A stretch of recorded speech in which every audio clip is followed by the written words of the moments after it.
नमस्कार. आज आपण करूयात पौष्टिक पंजाबी दाल मखनी. अतिशय चविष्ट लागणारी अशी आणि भरपूर प्रोटीनयुक्त असणारी. त्याकरता लागणारं साहित्य आहे काळ्या उडदाची डाळ, हिरव्या सालीची मुगाची डाळ, थोडीशी चणा डाळ, टोमॅटो प्युरी, मीठ, काश्मीरी लाल मिर्च पावडर, धणे पावडर, लाल तिखट, हळद, कसुरी मेथी, किचन किंग मसाला, जिरं, तमालपत्र, दालचिनी, सुक्या लाल मिरच्या, आलं लसूण पेस्ट, बारीक आल्याचे तुकडे आणि बारीक चिरलेला कांदा. प्रथम आपण एका भांड्यामध्ये सगळ्या डाळी मिक्स करून घेऊन स्वच्छ पाण्याने चांगल्या 3-4 वेळा धुवून घ्यावी. त्याचं सगळं काळं पाणी काढून टाकावे. नंतर त्यात स्वच्छ पाणी घालून कुकरच्या भांड्यात रिंग ठेवून त्यात पाणी घालून त्यात डाळीचं भांडं ठेवून त्यात तमालपत्र व दालचिनी घालून कुकरचं झाकण लावून गॅसवर ठेवावे. कुकरच्या चांगल्या 7-8 शिट्ट्या होऊ द्याव्या. नंतर कुकर थंड पडल्यावर डाळ काढून घेऊन छान शिजली आहे का ते पाहावे. बघा, डाळ छान शिजली आहे.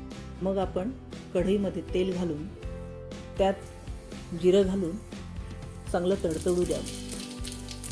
त्यानंतर त्यात लाल सुक्या मिरच्या, तमालपत्र, दालचिनी घालून हलवावे.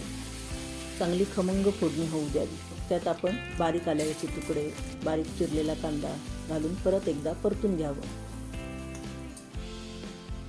मग आलं लसूण पेस्ट घालून चांगला कांदा तांबूस लाल होईपर्यंत परतून घ्यावा. मग त्यात आपण थोडीशी हळद आणि काश्मीरी लाल मिर्च पावडर घालून पुन्हा एकदा हलवावे. बघा, रंग किती अगदी सुरेख आला आहे.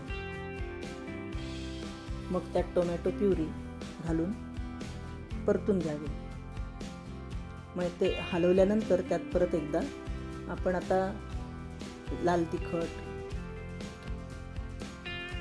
किचन किंग मसाला, धणे पावडर, कसुरी मेथी हे सगळे मसाले टाकून घ्यावे आणि पुन्हा एकदा छान परतून